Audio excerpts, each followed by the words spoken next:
Bismillahirrahmanirrahim. Assalamualaikum warahmatullahi wabarakatuh. Waalaikumsalam warahmatullahi wabarakatuh. Alhamdulillahirrabbilalamin. Alhamdulillahilladzi anzala sakinatan fi qulubil mu'minin liyazdadu imanan ma'a imanihim. Asyhadu an la ilaha illallah wa asyhadu anna Muhammadan abduhu wa rasuluh. Allahumma sholli ala Muhammad wa ala ali Muhammad. Bapak Ibu hadirin sekalian, jemaah Masjid Al-Mukarramah, alhamdulillahirrabbilalamin. Pada kesempatan kali ini kami dari DKM Masjid Al-Mukarramah mengadakan sebuah acara yang kita namakan Bincang Ramadan, gitu ya. Biasanya alhamdulillah sekarang kita sudah masuk ke bulan suci Ramadan. Dan biasanya kita berkumpul di masjid, mengadakan berbagai macam kegiatan, ada sholat tarawih berjamaah, ada tausiah Ramadan, gitu ya. Dan sekarang karena situasinya agak berbeda di Ramadan kali ini, makanya tausiah atau kajian-kajian yang biasa kita selenggarakan secara langsung di masjid, sekarang kita kemas dalam bentuk yang berbeda, dalam bentuk video-video pembelajaran seperti ini. Dan kali ini seperti biasa, di samping saya ada seseorang yang sudah tidak asing lagi, yang selalu menemani kita semuanya, selalu berbagi dengan kita. Nah, sekarang pun berbaginya lewat video seperti ini. Ada di sebelah saya ada Pak Indra, nama lengkapnya Dr. Indra Kusuma SPSI MSI, gitu ya. Beliau ini adalah ketua DKM kita dan narasumber utama di masjid ini, di komplek kita. Alhamdulillah. Assalamualaikum Pak Indra. Waalaikumsalam warahmatullahi wabarakatuh. Pak Indra, gimana kabarnya, sehat? Alhamdulillah, saya. Alhamdulillah. Ya, Pak Indra, ini kita sekarang akan berbagi ke warga komplek CCV pada umumnya dan kepada jamaah Masjid Al-Mukarramah pada khususnya mengenai ya kenapa sih kita sekarang harus berbagi seperti ini, gitu ya. Kemudian kita juga akan coba mengupas pandemi global ini dalam sudut pandang Islam, gitu ya, dan dari sudut pandang kita harus seperti apa, gitu. Ada beberapa hal yang ingin ditanyakan kepada Pak Indra, gitu. Yang pertama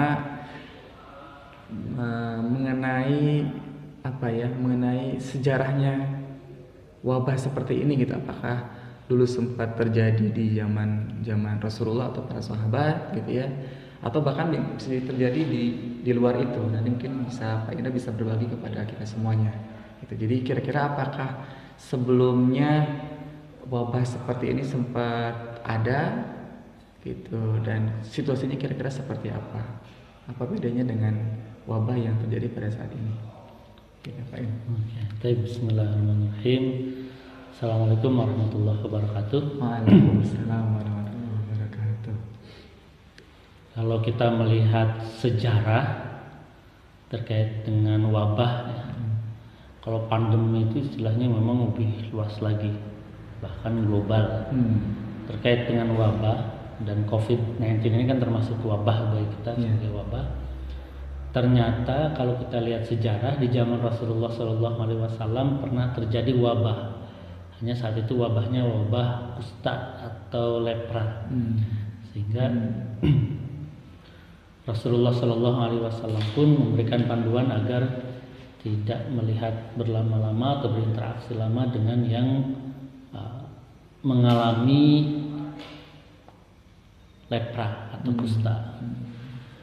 Kemudian Rasulullah SAW juga memberikan panduan kepada kita ketika terjadi wabah. Artinya pernah terjadi di zaman Rasulullah dan Rasulullah juga mengetahui, sehingga memberikan bimbingan kepada kita karena itu mungkin terjadi di masa-masa umat yang akan datang.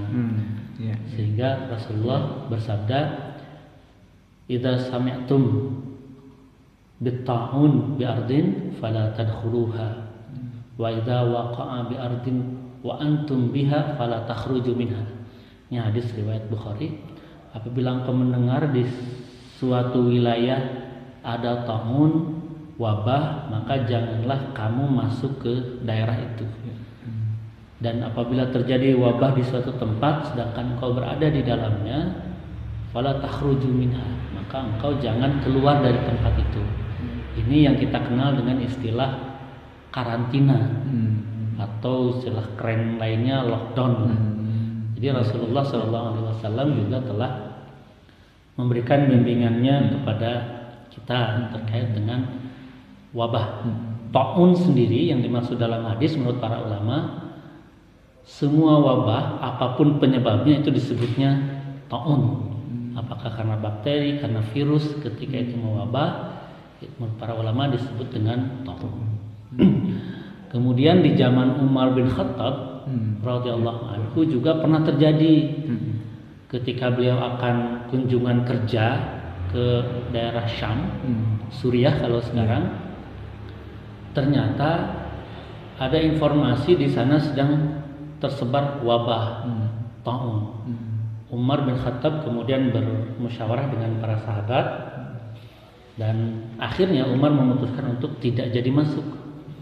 Ketika ada sahabat yang bertanya, "Wahai Umar, kenapa engkau menghindar dari takdir Allah?"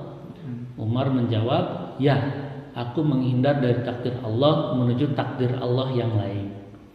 Bukankah, kata Umar, kalau saya seorang penggembala, saya melihat ada dua tempat, di sini banyak rumputnya, di sana sedikit rumputnya. Kalau saya membawa gembalaan saya ke yang sedikit rumputnya, itu takdir. Ke yang banyak rumputnya juga itu adalah takdir. Kemudian ada sahabat yang menyampaikan kepada beliau tentang hadis tadi. Idza sami'tum bitta'un bi'ardin fala tadkhuluha wa idza waqa'a bi'ardin wa antum biha fala takhruju minha. Jika engkau mendengar ta'un, wabah di sebuah tempat, jangan masuk ke dalamnya, dan yang di dalam itu tidak keluar. Umar kemudian, berarti benar pendapat yang beliau ambil, bahwa itu bimbingan sesuai dengan bimbingan dari Rasulullah Sallallahu Alaihi Wasallam. Lebih jauhnya lagi, ada sejarah juga di zaman Ibnu Sina, itu sekitar 10 abad yang lalu. 1000 tahun yang lalu pernah terjadi wabah, dan orang-orang kemudian bertanya kepada Ibnu Sina. Beliau adalah pakar kedokteran pada zaman itu. Avicenna dikenalnya kalau di barat, dan menjadi rujukan juga kitab-kitab beliau. Beliau menyampaikan, pertama bahkan ada filmnya tuh, saya pernah lihat filmnya juga. Ketika beliau baru datang, pas disambut, ketika mau diajak pelukan, beliau, saya harus cuci tangan dulu, ganti baju dulu, mandi dulu. Gitu. Jadi Ibnu Sina mencontohkan seperti itu. Kemudian ketika ditanya apa yang harus dilakukan, kata beliau, yang harus dilakukan adalah hindarkan manusia dari kerumunan-kerumunan. Jangan ada kerumunan, termasuk pasar ditutup, dan kata beliau, beribadahlah di rumah masing-masing. Kemudian di film itu juga kata Ibnu Sina, di hidung ditutup dengan kapas yang mungkin sekarang kayak masker begitu ya, seperti masker. Jadi physical distancing, karantina itu juga direkomendasikan oleh Ibnu Sina 10 abad yang lalu, 10 abad yang lalu. Jadi bukan hal yang baru sebenarnya kalau di dunia Islam terkait dengan pandemi seperti wabah seperti ini. Ya, Ibnu Sina itu berarti di zaman mana ya? Di zaman ada kalau Rasulullah, sahabat, tabi'in. Setelah tabi'in sekian ratus tahun, sekitar 400 Hijriahan. Sekarang kan 1400 ya. Karena sekitar 10 abad yang lalu. Iya. berarti sekitar ya sekitar 400 tahun setelah zaman Rasulullah berarti ya. Betul. Iya iya ya. Jadi alhamdulillah tadi kita sudah mendapatkan penjelasan bahwa ternyata wabah ini memang sudah dikenal dari zaman Rasulullah, makanya ada pimpinan dari Rasulullah gitu ya. Terjadi juga di zaman kekhalifahan Umar, bahkan di situ juga ada sahabat yang luar biasa ya Pak In yang juga jadi apa ya, jadi korban dari Betul, banyak yang menjadi korban juga. Menjadi korban. Karena di Syam saat itu ada banyak pasukan kaum muslimin. Nah, ada sahabat yang memang bersama Umar itu tetap masuk karena beliau komandan di wilayah itu. Komandan. Dan terjadi juga pada zaman berikutnya, yaitu pada zaman ilmuwan yang sangat terkenal dari Islam, yaitu Ibnu Sina gitu ya. Baik, jadi sebetulnya di dalam Islam ya sudah ada panduannya gitu ya, sudah terjadi juga gitu ya, di zaman-zaman tokoh-tokoh besar Islam. Jadi kira-kira apa nih? Jadi sebetulnya Islam itu memandang pandemi ini gimana ya Pak Indra? Enggak. Kalau melihat merujuk kepada Al-Quran dan hadis-hadis Rasulullah Sallallahu Alaihi Wasallam, semua yang terjadi hal yang luar biasa dan mengganggu seperti ini ya, bisa ia adalah ujian, dia juga bisa berupa azab. Wallahu a'lam bishawab. Yang pasti bagi seorang muslim, bagi seorang mukmin, insya Allah tidak ada yang buruk karena Allah Subhanahu wa Ta'ala telah membimbing kita bagaimana meresponnya. Makanya ada hadis orang yang meninggal pada masa ta'un, wabah, itu asy-syahadah, syahid. Nah, kalau orang yang syahid kan berarti kan dia nilainya luar biasa di sisi Allah Subhanahu wa Ta'ala. Karena memang menghadapi wabah itu perlu perjuangan. Perlu perjuangan untuk pencegahan, penanganan, itu perlu perjuangan yang luar biasa, sehingga kata Rasulullah, bagi yang terkena dalam wabah itu dan dia bersabar, insya Allah kalaupun sampai meninggal itu syahid. Itu syahid. Kalau azab kan nggak mungkin syahid ya. Kalau azab saja, kalau azab, artinya sebuah kejadian yang sama itu bisa bermakna ujian, bisa bermakna azab. Memang ketika ada bencana itu tidak pilih-pilih orang. Kata Rasulullah, kalau terjadi bencana akan terjadi bencana kepada semua orang yang ada di situ. Hanya nanti di akhirat akan dibangkitkan sesuai dengan keadaannya di dunia. Ya, kalau di dunianya saleh ya dibangkitkan dalam kondisi yang terbaik, dalam kondisi yang terbaik. Jadi pandemi ini kita perlu melihatnya dalam beberapa perspektif. Yang pertama, pendekatan keimanan, bahwa ini adalah takdir Allah Subhanahu wa Ta'ala, ini ujian dari Allah Subhanahu wa Ta'ala, sehingga kita meminta kepada Allah agar diangkat segera wabah ini. Karena ya COVID, virus, bakteri semua juga adalah makhluk Allah Subhanahu wa Ta'ala. Yang kedua, pendekatan keilmuan, bahwa ada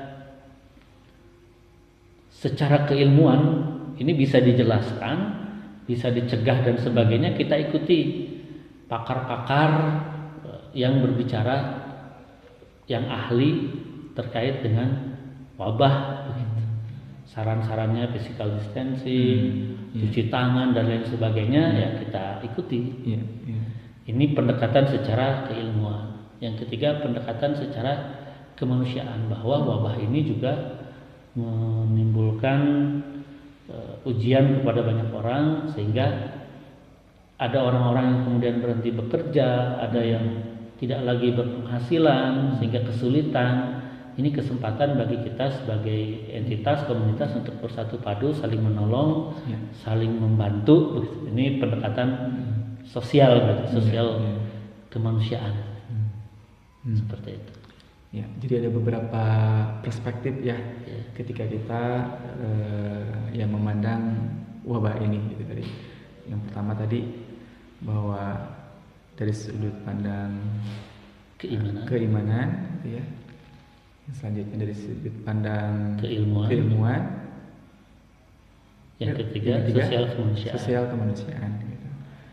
Ya, ya. Terima kasih jawabannya Pak Indra. Alhamdulillah. Selanjutnya adalah, nah kira-kira sikap kita sebagai seorang Muslim, gitu ya, menghadapi wabah ini gimana ya? Ya, sikap kita kalau secara umum terkait dengan wabah ini seperti yang tadi disampaikan, ada 3 pendekatan. Wabil khusus terkait dengan menghadapi wabah di bulan Ramadan. Ya. Yang pertama, kita tetap perlu mengoptimalkan bulan Ramadan ini, meskipun ada keterbatasan beberapa hal yang memang dibatasi sesuai dengan saran dari para ahli, ilmuwan, akademisi, dan juga para ulama. Pertama, terkait dengan Ramadan ini, kita tetap upayakan untuk rawatul istiqbal, ya, penyambutan yang indah. Sebenarnya udah lewat nih kalau sekarang. Kita menyambut Ramadan dengan melakukan persiapan dan lain sebagainya, dengan sambutan yang indah. Yang kedua adalah husnul liqa, ketika berjumpa juga dengan perjumpaan yang baik, gitu. Pas awal ketika mulai masuk bulan Ramadan, mulai muncul hilal, ada doanya kan, Allahumma ahillahu, dan selanjutnya itu kita baca, dan kemudian kita pastikan diri kita dan keluarga kita dalam puncak persiapan menyambut tamu agung ini yang terbaik, sehingga kita tetap melaksanakan semua ibadah yang bisa dilaksanakan di bulan Ramadan secara optimal. Meskipun misal tarawih tidak lagi dilaksanakan berjamaah, tapi kan tetap bisa di rumah. Nah, sebenarnya itu nggak begitu bermasalah kalau tarawih, ya, karena Rasulullah sendiri sebenarnya sholat tarawihnya itu yang berjamaahnya hanya 2-3 kali saja, lebih banyak di rumah sebenarnya. Baru kemudian berjamaah lagi itu kan di zaman Umar bin Khattab. Nah, tapi ibadah-ibadah lain kan kita bisa tetap optimal. Saum, puasa, kita tetap bisa melaksanakannya, baik ada wabah atau nggak ada wabah, karena saum ini kan, puasa ini ibadah yang paling romantis sebenarnya. Romantisnya gimana? Karena urusannya hanya kita dengan Allah Subhanahu wa taala. Beda dengan ibadah yang lain Pak tadi. Kalau ibadah lain, sholat, kelihatan ritualnya itu ada gitu, sujud, orang bisa melihat. Haji bisa lihat. Zakat, proses penyerahannya, barangnya ada, bisa terlihat. Tapi puasa, saum, itu urusannya hanya kita dengan Allah. Apa yang bisa kita yakinkan ke orang saya puasa karena lemes? Nggak bisa kan? Karena ini sangat romantis. Ibadah yang romantis urusannya hanya kita dengan Allah Subhanahu wa taala saja gitu. Ini tetap berjalan. Meskipun di tengah wabah, bahkan kata Rasulullah, sumu tasihhu, saumlah, insyaallah kalian sehat. Imunitas kita juga justru baik, dan tubuh kita mengalami detoksifikasi dengan saum, insyaallah kita sehat. Kecuali yang memang secara medis tidak disarankan untuk saum karena kesulitan, gitu ya. Ada sedang sakit berat segala macam, kan ada kemudahan dalam ajaran Islam. Tilawah sekarang waktunya jadi lebih luang lagi. Nah, pastikan misalkan kita secara personal, secara pribadi minimal 1 kali khatam, itu paling minimal, ya. Pastikan itu minimal. Kedua, secara entitas kita berharap nanti ada program bareng-bareng khataman, misalkan kalaulah misalkan ada 30 rumah di CCV yang siap, satu rumah 1 juz pada saat bersamaan, misalkan 17 Ramadan gitu ya. Jadi kalau digabung kan 30 juz tuh, tinggal bagi-bagi, nanti komplek ini khatam Quran insyaallah gitu ya, bersama-sama. Meskipun ada pembagian-pembagian selain tadi target-target secara personal. Jadi ada tetap banyak, kita tidak pernah kehilangan peluang amal insyaallah. Apalagi peluang amal sedekah seperti tadi kan, dengan pendekatan sosial kemanusiaan, kita tetap bisa mengoptimalkan bulan Ramadan ini. Bahkan dengan suasana yang baru kita bisa lebih Hmm. dekat lagi dengan keluarga. Iya. Dengan taraweh di rumah, ini para bapak nih Iya, yang iya. dulu merayu istrinya dengan mengatakan izinkan aku menjadi imam bagimu dan anak-anak kita nanti. Nah, sekarang pembuktiannya nih. Iya. Sekarang pembuktiannya jadi imam di rumah, betul-betul jadi imam begitu untuk Iya, iya. salat tarawih misalnya. Iya. Seperti itu Pak. Masya Allah, alhamdulillah. Jadi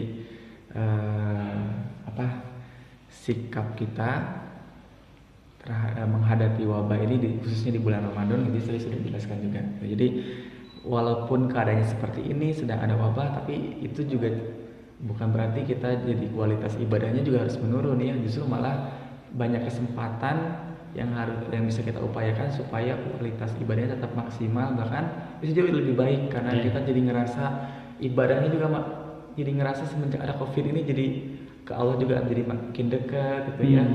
Ngerasa ketika bangun tidur, ketika badan masih sehat, waduh itu syukurnya juga luar biasa. Lebih banyak waktu luang juga Lebih buat banyak ibadahnya. waktu luang juga untuk ibadahnya. Jadi mudah-mudahan justru dengan adanya COVID-19 ini kualitas ibadah kita makin lama makin bagus, khususnya di bulan Ramadan ini lebih baik dibandingkan Ramadan sebelumnya. Begitu. Nah, sekarang ke pertanyaan terakhir sebetulnya. Jadi kira-kira hikmah apa ya Pak Indra yang bisa kita ambil atau kita cari gitu ya, apa nih sebetulnya hikmah yang bisa kita ambil dari Ramadan di tengah-tengah pandemi global ini gitu. Pak Indra. Yang pertama di antara hikmah yang bisa kita ambil adalah bahwa ajaran Islam senantiasa hadir dalam setiap keadaan. Ajaran Islam senantiasa hadir dalam setiap keadaan, termasuk dalam kondisi pandemi pun ternyata ada ajarannya di dalam Islam. Karena Islam memang agama yang syamil mutakamil, sempurna, komprehensif dan integral. Yang kedua, apapun yang terjadi, kita harus memastikan apa yang terjadi itu tetap bisa menjadi sarana kita mendekat kepada Allah Subhanahu wa taala. Ketika ada wabah, kita takut utamanya itu dengan Allah Subhanahu wa taala. Bahwa dengan penyakitnya takut ya begitu. Sebagaimana kata Rasulullah, takutlah kalian dengan kusta yang tadi itu, sebagaimana dengan penyakit kusta ya yang wabah yang menular, sebagaimana kalian takut dari singa. Artinya itu perintah dari, kalau kita menghindar dari singa ya kita juga menghindar dari wabah seperti itu supaya kita tidak terkena, dan itu bagian dari ibadah. Artinya menghindar, kita physical distancing, cuci tangan segala macam, yakinlah itu adalah ibadah. Itu bagian dari perintah Allah dan Rasulnya, sehingga tidak hanya sekedar kita anggap ini solusi kesehatan saja, enggak, ini ajaran Islam hal seperti ini begitu. Ini bahwa penyakit yang mewabah ini pun justru mendekatkan kita kepada Allah Subhanahu wa taala.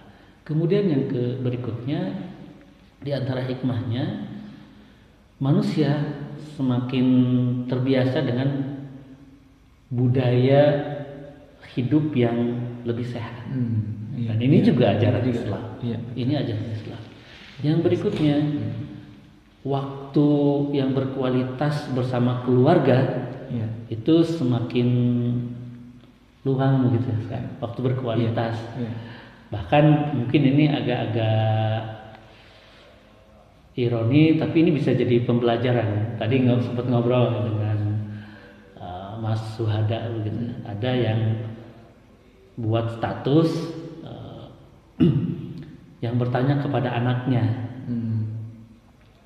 nah seandainya nanti virusnya sudah hilang, sudah pergi, kamu mau apa? Begitu, apa yang dilakukan? Kata anaknya, aku nggak mau virusnya pergi. Kenapa? Ayah dan bunda jadi selalu ada di rumah begitu. Artinya kan tentu bukan berarti mengaminkan virusnya nggak pergi. Cuma itu gambaran bahwa ada anak-anak keluarga yang mungkin selama ini jarang interaksinya kurang berkualitas dengan kita sebagai Iya. orang tua. Sekarang ini waktu-waktu yang Iya, iya. Allah sediakan gitu berkualitas dengan keluarga kita. Iya, iya, Dan bahkan secara massal gitu ya. iya, iya. Seperti itu. Ini kesempatan kita mendekat dengan keluarga kita, memperbaiki kualitas hubungan di keluarga kita. Iya. Kemudian hikmah lainnya adalah bahwa kita tidak akan pernah kehilangan peluang amal dalam situasi apapun, Ya. apalagi di bulan Ramadan. Iya, iya. Setiap detiknya begitu berharga, maka pastikan kita mendapatkan hal-hal baru yang positif. Iya. Jadi kalau selama kerja di rumah, tinggal di rumah, kita tidak mendapatkan ilmu baru, pengalaman baru, skill baru, karya baru. Iya. Jadi kita ini sebenarnya bukan tidak ada waktu, Iya. ya emang nggak produktif aja ternyata gitu. Iya, iya, iya. Ternyata seperti itu. Iya. Jadi justru kita pastikan kita senantiasa produktif, apalagi di bulan Ramadan. Apalagi di bulan Ramadan. Iya. Allah. Masya Allah. Alhamdulillah. Jadi banyak ternyata ya hikmahnya. Kejadian atau peristiwa Ramadan yang diiringi dengan wabah COVID-19 ini. Gitu. Tadi diantaranya ada justru dengan adanya wabah ini, ternyata kita justru makin dekat sama keluarga kita, gitu ya. Kita juga senantiasa dituntut untuk terus belajar gimana supaya bisa menjadi imam yang baik di rumah kalau saya pribadi ya gitu. Terus ternyata dengan adanya wabah ini juga jadi tahu ternyata harapan anak kita itu sebetulnya pengen dekat-dekat sama kita terus gitu ya, dan pengen kita bisa jadi teman dan sekaligus orang tua yang baik buat anak kita gitu. Baik, sahabat-sahabat semuanya, Bapak, Ibu, jamaah Masjid Al-Mukarramah, alhamdulillah demikian ternyata sangat menarik ya perbincangan kita gitu. Melihat wabah COVID-19 ini dalam sudut pandang Islam, yang khususnya di saat bulan suci Ramadan ini gitu ya. Ada banyak hal yang bisa kita pelajari, yang bisa kita ambil hikmah dari situasi ini. Mudah-mudahan perbincangan kita ini bisa menjadi bekal buat Bapak, Ibu, dan sahabat-sahabat semua untuk memaksimalkan selama beberapa hari, selama 1 bulan ke depan untuk bisa meningkatkan kualitas ibadahnya, untuk senantiasa berhusnudzon sama Allah, dan mudah-mudahan kita bisa mengambil hikmah dari kejadian ini gitu. Terima kasih khususnya kepada Pak Indra yang sudah memberikan pencerahan kepada kita semuanya, dan kita tentunya berharap bahkan mudah-mudahan nanti Allah mengangkat wabah ini di bulan suci Ramadan. Amin, amin ya rabbal alamin. Kira-kira gimana Pak Indra itu? Mudah-mudahan, Ya, mudah-mudahan ya. kita kata Allah, wala tayasu min rahmatillah. Janganlah berputus asa dari rahmat Allah Subhanahu wa taala. Ya. Jadi kita tetap berdoa kepada Allah agar mengangkat wabah ini begitu. Amin. Lebih cepat, lebih baik. Amin. Kita berdoa kepada Allah Subhanahu wa taala apalagi di bulan Ramadan ini, karena tentu kita berharap kita bisa melaksanakan ibadah-ibadah secara normal kembali, bisa melaksanakan salat Idul Fitri dengan bareng-bareng dan sebagainya. Mudah-mudahan. Mudah-mudahan ya. Baik, begitu hadirin semuanya, hadirin sekalian. Kalau kita tutup dengan hamdalah bersama-sama. Alhamdulillahirrahmanirrahim. Subhanallahumma wa bihamdika, asyhadu an la ilaha illa anta, astaghfiruka wa atubu ilaik. Assalamualaikum warahmatullahi wabarakatuh.